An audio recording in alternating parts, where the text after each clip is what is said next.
जाएगा। अगला क्वेश्चन दोस्तों आपकी स्क्रीन पर, लॉरेंस कोहलबर्ग विकास के किस क्षेत्र में शोध के लिए जाने जाते हैं? सबको पता है बेटा, वही लॉरेंस कोहलबर्ग जो क्या बात करते हैं, उन्होंने दोस्तों 3 स्तर, प्रत्येक में 2-2 बातें, सबको पता होगा दोस्त। पहला स्तर क्या था? पूर्व परंपरागत स्तर। आइए आपको ले चलते हैं सीधा किस पर, चलिए यहीं आपको समझा देते हैं। पूर्व परंपरागत स्तर, इससे रिलेटेड जो भी प्रश्न बने आप गलत नहीं करोगे, आज मैं आपको समझा देता हूं इस टॉपिक से कितना प्रश्न बनेगा, कैसे पूछेगा। पूर्व परंपरागत स्तर ये पहला स्तर था, इसमें 2 बातें थी दोस्तों, एक था स्वार्थी बच्चा, एक इसमें पूछता है स्वार्थी बच्चा वाला पहचानने वाला, और दूसरा दोस्तों होता है आपका दंड आज्ञा पालन। अब इसमें सवाल पूछता है लॉरेंस कोहलबर्ग की वो कौन सी अवस्था है, लॉरेंस कोहलबर्ग की वो कौन सी अवस्था है जिसमें नैतिकता बाह्य कारकों के द्वारा प्रभावित होती है? तो बेटा सबको पता है वो है पूर्व परंपरागत स्तर, जिसमें क्या है, घर में मेहमान आते हैं, मिठाई लेकर आते हैं। स्वार्थी बच्चा, हमारे आपके जैसे बच्चे होते हैं घर में, जो छोटे बच्चे थे, मिठाई अगर आई है तो सारा उनको चाहिए, लेकिन जब माँ बाप कहते हैं कि बच्चा और भी लोग तो हैं, सारा अकेले हड़प जाओगे, यानी यहां पे उनकी नैतिकता माँ बाप डिसाइड कर रहे हैं। इन्हीं को कहते हैं बाह्य कारकों के द्वारा प्रभावित होना। अब इससे रिलेटेड अगर क्वेश्चन पूछेगा तो गलत करोगे? नहीं गलत होगा ना? क्या कहेगा? अगर पूछता है कि लॉरेंस कोहलबर्ग के वो कौन सा स्तर है जिसमें नैतिकता बाह्य कारकों के द्वारा प्रभावित होती है, तो आपसे पूर्व परंपरागत भी कह सकता है, या ऐसे ही पूछ सकता है स्वार्थी बच्चा दंड आज्ञा पालन, ये भी दे सकता है कि चरण चुनिए या स्तर चुनिए। चरण कहेगा तो स्वार्थी बच्चा दंड आज्ञा पालन, स्तर कहेगा तो पूर्व परंपरागत स्तर। आइए इनके दूसरे स्तर की दोस्तों बात कर लें। परंपरागत स्तर की क्या बात की इन्होंने, पूरा समझ लो, टाइम लगाएंगे लेकिन एक ही प्रश्न समझो, कोई दिक्कत ना है, लेकिन इनसे रिलेटेड कोई भी क्वेश्चन आया तो गलत ना हो, इसलिए हर चीज की एक कहानी है। आइए देखते हैं दोस्तों क्या कह रहा है। परंपरागत में दोस्तों क्या होता है, एक होता है अच्छा लड़का अच्छी लड़की अवस्था, अच्छा लड़का इसमें आता है, कैसे फॉलो करोगे ये भी बता रहा हूं, और अच्छी लड़की अवस्था, और दूसरा पॉइंट दोस्तों इसी में होता है कानून पालन की व्यवस्था की नैतिकता। ठीक है, अब कहोगे सर इसमें कैसे प्रश्न पूछेगा, सुनिए, कब अच्छा लड़का कब अच्छी लड़की आप पकड़ोगे प्रश्न में, ये समझो। अगर सवाल में इस तरह का भाव निकल रहा है, जैसे बेटा 2 बातें होती हैं, आपके घर में देखो माँ बाप कहते हैं कि फलाने का बच्चा सुबह 4 बजे लालटेन जलाकर पढ़ता है, इसलिए आपको भी सुबह 4 बजे उठकर पढ़ना चाहिए। अगर क्वेश्चन में ऐसा भाव निकला तो वो दोस्तों अच्छा लड़का अच्छी लड़की अवस्था यानी परंपरागत स्तर। एक और एग्जांपल लो, मैंने कल आपके साथ टिफिन शेयर किया था, आज मैं टिफिन नहीं लाया हूं, इसलिए आपको अपना टिफिन मेरे साथ शेयर करना चाहिए। ये भी अच्छा लड़का अच्छी लड़की अवस्था या परंपरागत स्तर में चला जाएगा। सवाल पैदा हुआ सर जी कानून पालन वाला कब होगा, तो बेटा कानून पालन वाला तब होता है जब बच्चे को कहने की जरूरत ना पड़े, हमें कहने की जरूरत ना पड़े, वो स्वयं से पढ़े, वो स्वयं से लंच शेयर कर देगा भाई। ये 2 स्तर हो गए पूरे कंप्लीट आपके। तीसरा और अंतिम स्तर इनका समझा देता हूं, क्योंकि बच्चों को बड़ा कठिन लगता है इनका ये टॉपिक। देखिए इनका दोस्तों जो अंतिम स्तर था वो था उत्तर परंपरागत स्तर। क्या? उत्तर परंपरागत स्तर। यहां पर भी बेटा 2 बातें थी, एक था इनका दोस्तों क्या, सामाजिक अनुबंध। क्या था एक दोस्तों, कैसे पकड़ोगे पेपर में बता रहा हूं, 2 नंबर 3 नंबर आपके सेट हो जाएंगे। एक था सामाजिक अनुबंध और एक था दोस्तों सार्वभौमिकता की नैतिकता, सार्वभौमिकता की नैतिकता। अब पूरी बात समझना, पहले क्या कह रहा है सामाजिक अनुबंध में, पूरी बात समझना। बेटा जब सामाजिक अनुबंध आएगा कैसे पकड़ोगे आप कि सर इसमें सामाजिक अनुबंध ही होगा, प्रश्न फंसाएगा उलझाएगा, लेकिन याद रखना सर ने भी कुछ कहा था, बेटा तुम भी चोर हो मैं भी चोर हूं। मैं एग्जांपल दे रहा हूं, ये मैं आप लोगों को, या आपको, मैं को खुद को नहीं कह रहा हूं। जैसे अगर आपसे मैं कह रहा हूं कि तुम भी चोर हो हम भी चोर हैं, तो पुलिस के पास क्यों जाएं? अगर प्रश्न में ऐसा भाव आ रहा है तो कह देना कि ये सामाजिक अनुबंध है, यानी चोर चोर मौसेरे भाई। समझ पा रहे हो? ये सामाजिक अनुबंध उत्तर परंपरागत स्तर। लेकिन अगर आपसे कहता है सार्वभौमिकता की नैतिकता, अगर सबकी भलाई चाहने वाली बात अगर प्रश्न में बोली जा रही है तो वो सार्वभौमिकता की नैतिकता है, यानी उत्तर परंपरागत स्तर में चला जाएगा। सबको क्लियर हो गया? एक बार कमेंट बॉक्स में आप लोग बता दीजिए, क्योंकि हमने कोशिश की कि आपको पूरी तरीके से एक एक टॉपिक को कवर कर दें, और समझ में आया होगा तो वीडियो को सारे लोग एक साथ लाइक कर देंगे। पहली बार आए हो सब्सक्राइब कर लेना, और वीडियो को दोस्तों शेयर जरूर कीजिएगा। यह आपसे विनम्र निवेदन है, आप भी पढ़ें, अपने दोस्तों तक भी पहुंचाएं, क्योंकि जाहिर बात है यह क्लास जो आपको मिल रही है, हम वादे की बात नहीं करते, वादा तो सब करवा रहे हैं। सीधी सी बात है, जिद है जीत लेने की, और जीत लेने की जब जिद होती है ना, इस तरह जब कहानी आपको याद रहेगा ना, तो कितना भी वो आपको उलझाए पेपर, उत्तर आप गलत नहीं करोगे। आगे चलते हैं,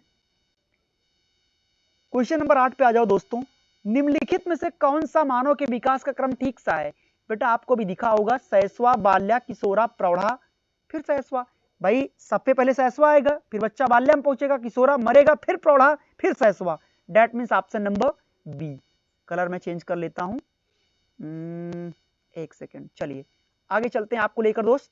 क्वेश्चन नंबर 9, एक कक्षा में वैयक्तिक विभिन्नताओं के क्षेत्र किसमें? पहले तो यह पता हो प्रभु कि वैयक्तिक विभिन्नता होता क्या है, यह तो पता ही नहीं है, बाकी बातें हम बतलाए जा रहे हैं। वैयक्तिक विभिन्नता का मतलब होता है कोई भी दो बालक एक जैसे नहीं हो सकते, उनकी रुचि और क्षमता एक जैसी नहीं हो सकती, वो अलग अलग होती है। आप हैं, हम हैं, या क्लास में जितने बच्चे हैं सब एक जैसे थोड़ी सीखेगा, सबके सीखने की क्षमता अलग अलग है ना, सबके काम करने का तरीका अलग है ना, उनकी रुचि अलग होगी, सीखने का तरीका अलग होगा, उनका चरित्र अलग होगा। ये सभी क्षेत्र विभिन्नताओं के हो सकते हैं। Option number D. एक और बात बता दें, वैयक्तिक विभिन्नता, समावेशी, ये सब एक दूसरे के पर्याय हैं। समावेशी का मतलब एक ऐसी क्लास जिसमें हर तरह का बच्चा है, प्रतिभाशाली, मंदबुद्धि, अपंग बालक, और ये यही तो व्यक्तिगत भिन्नता है। कोई प्रतिभाशाली तो कोई मंदबुद्धि है, कोई अपंग बालक है, तो ये सब एक दूसरे के पर्याय हैं। जब आपको पता होता है ना, ये इस मतलब आपको पता है ना कि भाई सर अमूर्त चिंतन, तो अमूर्त चिंतन का मतलब ही कल्पनात्मक सोच, कल्पना मतलब अपसारी चिंतन, अपसारी चिंतन मतलब विस्तृत चिंतन, मतलब स्वतंत्र चिंतन, मतलब रचनात्मकता, मतलब मौलिकता। जब एक शब्द के 10-10 मतलब आपको पता रहेंगे तो आप मेरे को जवाब दीजिए, क्या सीटेट में आप कभी फेल हो गए? 90 नंबर की पूरी पेडागॉजी आती है, और पेडागॉजी दोस्तों कभी चेंज नहीं होती, केवल आपको मतलब नहीं पता है, शब्द बदल जाते हैं, भाव वही रहता है। तो आप पेडागॉजी का पैटर्न सीखें अगर कई बार फेल हो गए तो। अगले क्वेश्चन की तरफ दोस्तों आपको हम मूव कराएंगे। आइए, एक व्यक्ति को अपने माता पिता से पूर्वजों की जो विशेषताएं प्राप्त होती हैं उसे वंशानुक्रम कहते हैं। किसने कहा था बच्चा? ये जरा ये डेफिनेशन आपसे मैं जानना चाहता हूं, एक बार कमेंट ले लेता हूं। प्रीति कुमारी, सुमन कुमार, नंदिनी, शैलेश और आकांक्षा, त्रिभुवन कुमार, इमरान अंसारी, रंजीत, शैलेश, बीना देवी और नम्रता मौर्य।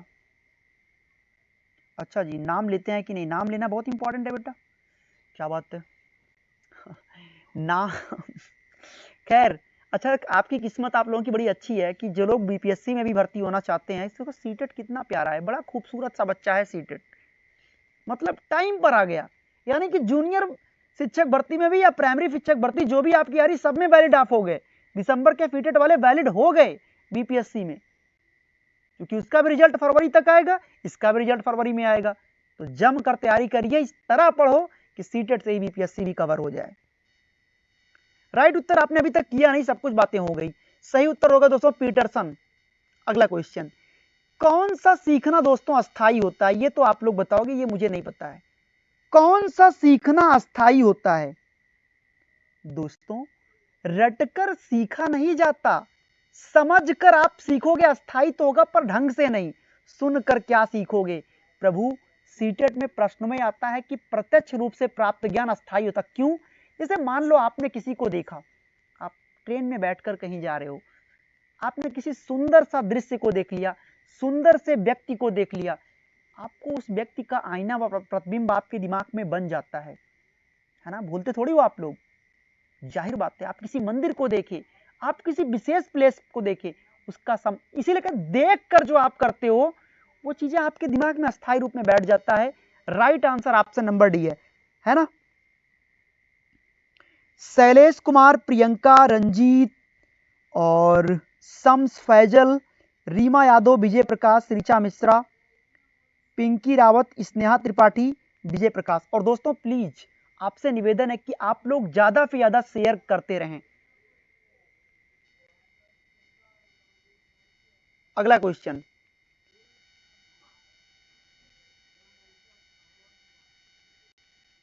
जब बालक सीखने के लिए तैयार होता है तब यह जल्दी व प्रभावशाली तरीके से सीखता है। यह सिद्धांत किसके द्वारा प्रतिपादित किया गया है, बताइए। ये तो दोस्तों सबको पता है कि थॉर्नडाइक ने 3 मुख्य नियम दिए थे। एक था तत्परता का नियम, एक था प्रभाव का नियम, और आपको अच्छे से पता है एक अभ्यास का नियम। अब एक बात बताओ, मैं आपको लाख पढ़ाना चाहूं और आप पढ़ने के लिए तत्पर ही ना हो तो कहां से बात बनेगा, आप बताओ। बताइए, आप खुद सोचो ना। उत्तर खुद मिल जाता है जब आप खुद से सवाल करोगे। जब खुद से सवाल करोगे तो जवाब मिलना खुद ही आपको मिल जाएगा। अगला क्वेश्चन, क्वेश्चन नंबर नेक्स्ट, औपचारिक संक्रियात्मक अवस्था की दोस्तों उम्र कौन सी होती है। इनफैक्ट आप में से मुझे उम्मीद है काफी लोग गलत करेंगे इस चीज को, क्योंकि लोगों को औपचारिक पता ही नहीं है, वो कंफ्यूज हो जाते हैं कि औपचारिक कौन सा है, पूर्व संक्रियात्मक कौन सा है, अमूर्त कौन सा है, गड़बड़ी इसी में हो जाती है। चलिए फटाफट कमेंट करके बताओ सारे लोग।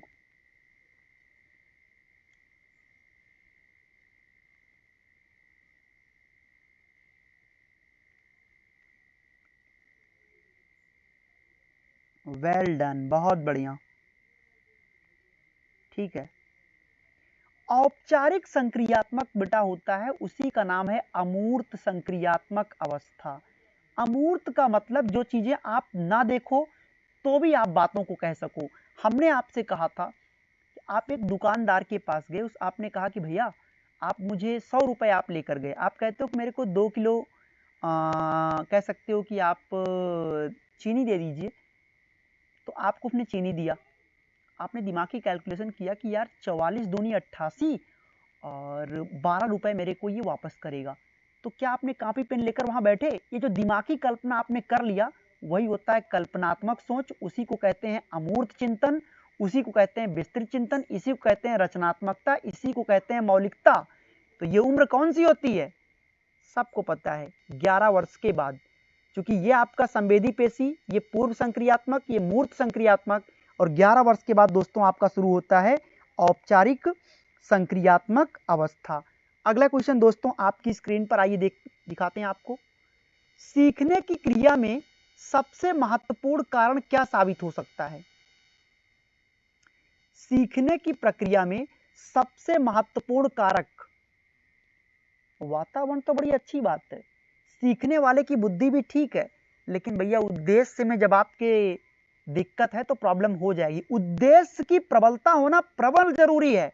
ऑप्शन नंबर से उद्देश्य क्लियर हो, उद्देश्य पूरी तरीके से आपका साफ और क्लियर होना चाहिए माइंड। भाषा अवबोधन से संबंधित दोस्तों निम्न में से कौन सा विकार है, कमेंट करके बताओ। भाषा अवबोधन, जी हां,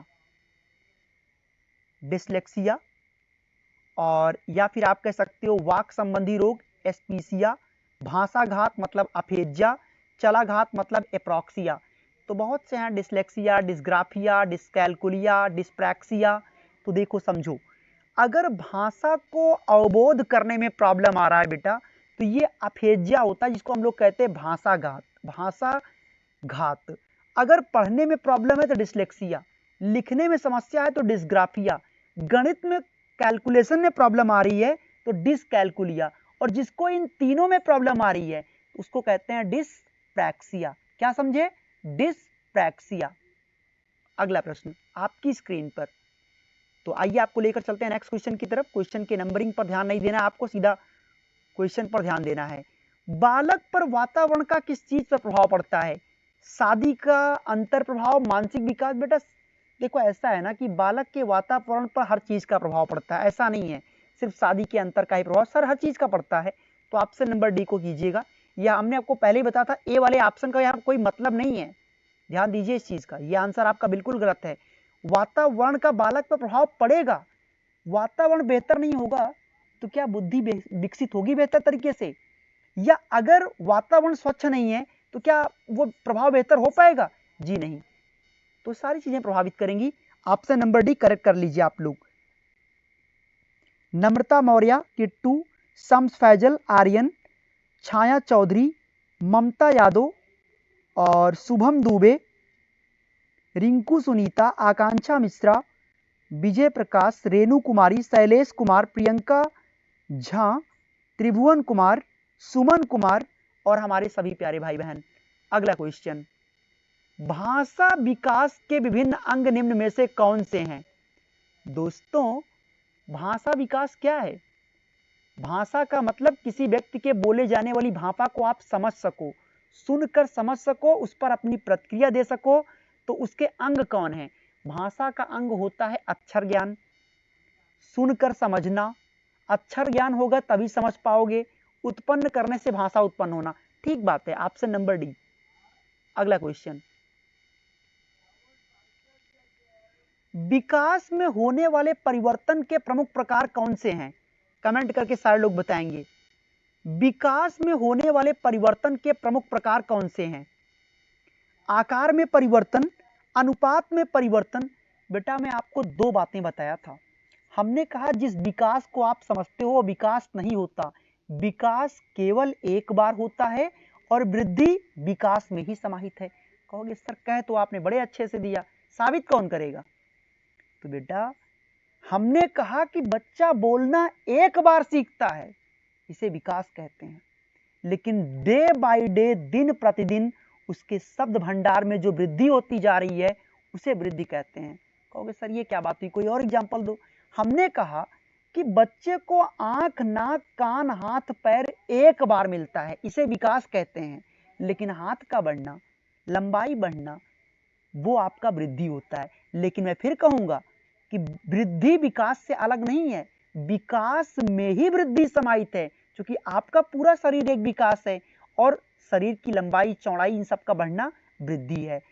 विकास गुणात्मक और मात्रात्मक दोनों होता है, क्योंकि विकास में बुद्धिलब्धि को आप माप सकते हो, और मात्रात्मक इसलिए चूंकि आपकी वृद्धि उसी में समाहित है और वृद्धि केवल मात्रात्मक होता है। समझे? तो आकार, अनुपात, ये सारी बातें, और बड़े हो गए तो शरीर का ढांचा भी बदलेगा, विशिष्ट प्राप्ति। तो ऑप्शन नंबर डी बिल्कुल सही उत्तर आपका हो जाएगा।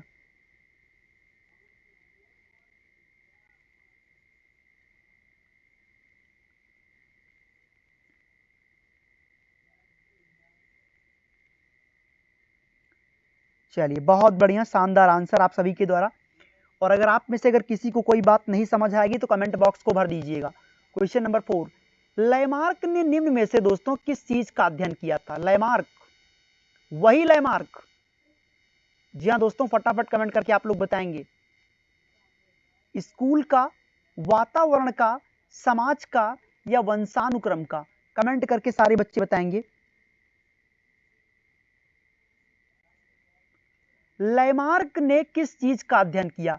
दोस्तों लैमार्क ने वंशानुक्रम का अध्ययन किया था। वो अलग बात है, बहुत ही अजीब सी दशा है, जैसे आज के लोग हैं ना बेटा, वैसे पहले के भी लोग होते थे। लैमार्क ने खोज पहले ही वंशानुक्रम की कर दी, उसी की कॉपी करके डार्विन ने अपनी। आप जब दोनों की थ्योरी को पढ़ोगे आपको 90%, 95% वही नजर आएगा। तो लैमार्क तो काम किए उन्हीं पे लाकर, ये भी थोड़ा बहुत इधर उधर करके हाँ हाँ हो गया, तो वही उन्होंने भी कर दिया, सर्वाइवल ऑफ द फिटेस्ट, ये डार्विन पर चला गया।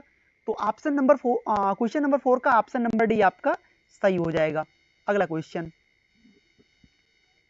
सीखने के एक क्षेत्र में प्राप्त होने वाला ज्ञान और सोचने, अनुभव करने का, कार्य करने का तरीका, आदत।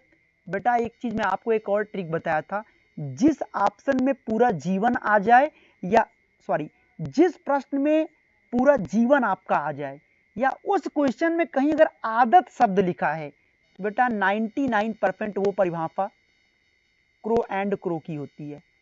ये नोट कर लेना कहीं पर, जिस भी जगह आपको ये दिखे समझ जाना। जब तुक्का भी मारना, लोग कहते हैं तुक्का मार दे, भैया तुक्का मारने का मतलब ये नहीं होता कि आप पूरा ऑप्शन छापत चले जाओ, ऐसा नहीं होता। तुक्का मारने का भी एक वैज्ञानिक तरीका है, सोच समझ के मारो। सोरेनसन ने समानता का नियम दिया था। अगला क्वेश्चन, इनमें से दोस्तों कौन सा अवांछनीय संवेग है, मतलब जो नहीं होना चाहिए।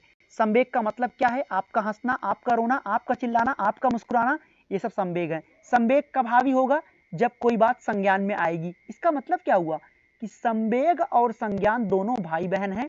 इसका मतलब संवेग और संज्ञान दोनों एक दूसरे से जुड़े हैं, एक दूसरे से सानिध्य हैं। मैं क्यों बोल रहा हूं, सीधा यही ऑप्शनवा में डाल देता है और आप फंस जाते हो। आपको लगता है जुड़े हैं, सानिध्य हैं, अलग हैं। जी नहीं, संवेग और संज्ञान दोनों एक दूसरे पे जुड़े हैं, सानिध्य हैं।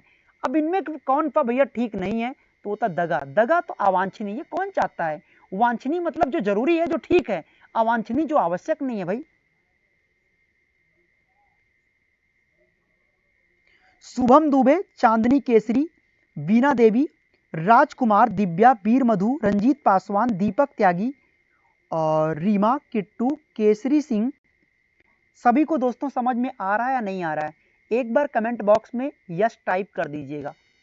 अगर आ रहा है तो यस, नहीं आ रहा है तो नो टाइप कर देना, जिससे हमको पता चल जाए कि आपके लिए और किस लेवल से काम करना है। क्योंकि अभी तो आपको ठीक है, जो चल रहा है कॉन्सेप्ट सीख रहे हो और कॉन्सेप्ट की बेहतर समझ आप डेवलप कर रहे हो। ऑप्शन से हल करने की कला भी आपको बताया जाएगा। बाकी पेड वाले जो स्टूडेंट हैं उनको मिल चुका है वीडियो, अपना उसमें देखेंगे। नोट्स से अपने कॉन्सेप्ट को बेहतर ढंग से कवर करो, पेडागोजिकल पैटर्न डेवलप करो।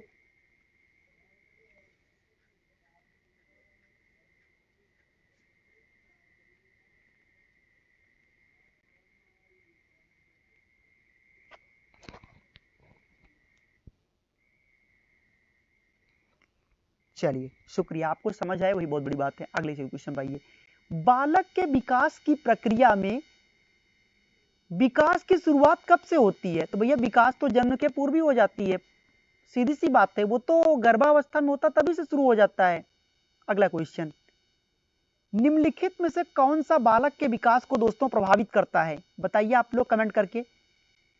देखो ऐसा है, अगर स्वास्थ्य अच्छा नहीं होगा तो विकास कहां से होगा, वातावरण खराब है तो दिमाग पर असर पड़ेगा, खाली समय शैतान का घर, वो कहावत ना, खाली दिमाग शैतान का घर। अपने आप को बिजी रखो, कूल रखो, अपने पैशन को प्रोफेशन में बदलो।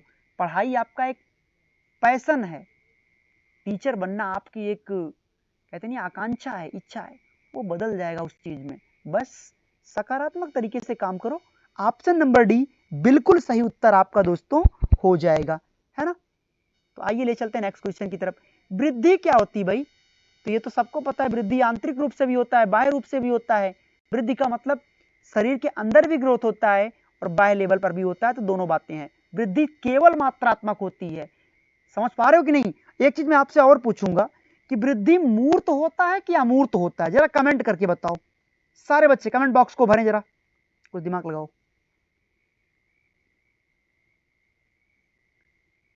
वृद्धि मूर्त होती है कि अमूर्त होती है, भर दो कमेंट बॉक्स को सारे लोग, हो जाए परीक्षा आपकी।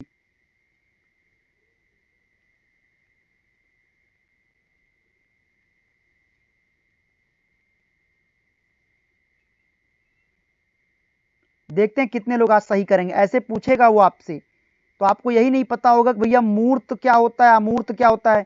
मूर्त का मतलब क्या, हम वृद्धि को दोस्तों देख सकते हैं।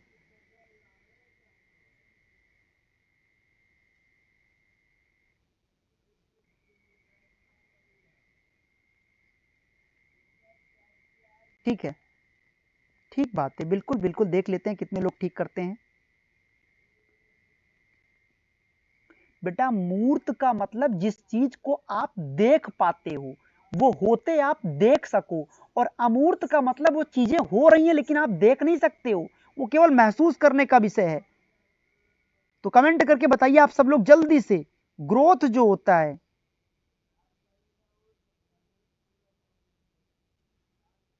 काफी लोग ठीक कर रहे हैं, काफी लोग गलत भी कर रहे हैं, दोनों बातें हैं इसमें।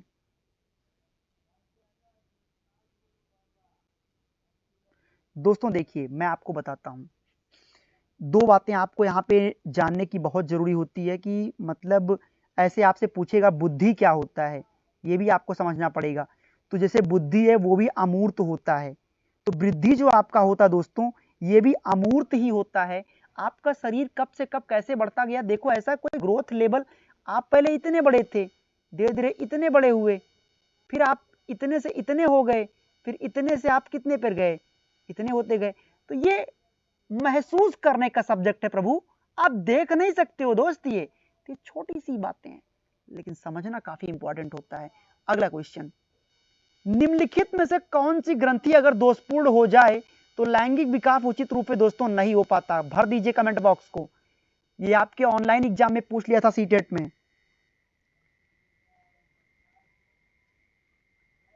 ग्रेट, ठीक है। निम्नलिखित में से कौन सी ग्रंथि के दोषपूर्ण कार्य करने के कारण लैंगिक विकास उचित रूप से नहीं हो पाता, दोस्तों उसका नाम है पीनियल ग्रंथि। क्या नाम है? पीनियल ग्रंथि। अगला क्वेश्चन, बालक का जन्म के समय लंबाई कितनी होती है, दोस्तों बालक की लंबाई जन्म के समय, ये फैक्ट वाला क्वेश्चन है और फैक्ट को आपको याद करना होता है। याद रखना, फैक्ट रट लो और कॉन्सेप्ट समझ लो, कॉन्सेप्ट कहानी से सीखो जिससे पेडागोजी गलत ना हो, और जो फैक्ट आता है 2-3 नंबर में वो याद करने का विषय है कि भाई बालक का जन्म के समय लंबाई कितनी होती है, 20 इंच। अब इसमें कंफ्यूज हो जाओगे, अच्छा जब ये 1-2 नंबर गलत होते हैं ना तो आप कहते हो यार मेरा तो तुक्का भी नहीं सही हुआ, हाय रे मेरी किस्मत, तो आप ये सोचने लगते हो, तो फिर वो गड़बड़ हो जाएगा ना। अतिरिक्त शक्ति के सिद्धांत का संबंध दोस्तों किससे है, कमेंट करके बताओ सारे लोग। अतिरिक्त शक्ति का सिद्धांत किससे है, बुद्धि से, स्मृति से, खेल से या पढ़ने से? सारे बच्चे वीडियो को दोस्तों लाइक जरूर कर दीजिएगा, अभी तक बहुत से बच्चों ने वीडियो को लाइक नहीं किया है, और जो बच्चे पहली बार आए हैं सब्सक्राइब करके बेल आइकन ऑन रखना, जिससे आपको सुबह 11 बजे और शाम को 9:20 की लाइव क्लास लगातार आपको नोटिफिकेशन आपकी स्क्रीन पर ही मिलता रहेगा। चलिए, तो दोस्तों इसका राइट आंसर हुआ खेल। खेल एक अतिरिक्त सिद्धांत को दिखाता है शक्ति का, क्यों? क्योंकि खेल बच्चे के भाषा को विस्तार देता है। यह भी सीटेट में पूछा गया था कि खेल बच्चे की भाषा को क्या करता है, खेल बच्चे की भाषा को दोस्तों विस्तार देता है। समझ पा रहे हो सभी लोग कि नहीं समझ पा रहे हो? कैसे? आप कहोगे सर कैसे, खेल का भाषा पे क्या लें, तो बेटा हर खेल की अपनी भाषा है। खेल का मतलब क्या क्रिकेट हो गया, खेल का मतलब क्या केवल फुटबॉल हो गया, हर खेल की अपनी भाषा है, तो आपकी भाषा को विस्तार तो देता ही देता है। अगला क्वेश्चन, किस विधि का उपयोग छोटे बच्चों और शिशुओं की समस्या के अध्ययन के लिए किया जाता है?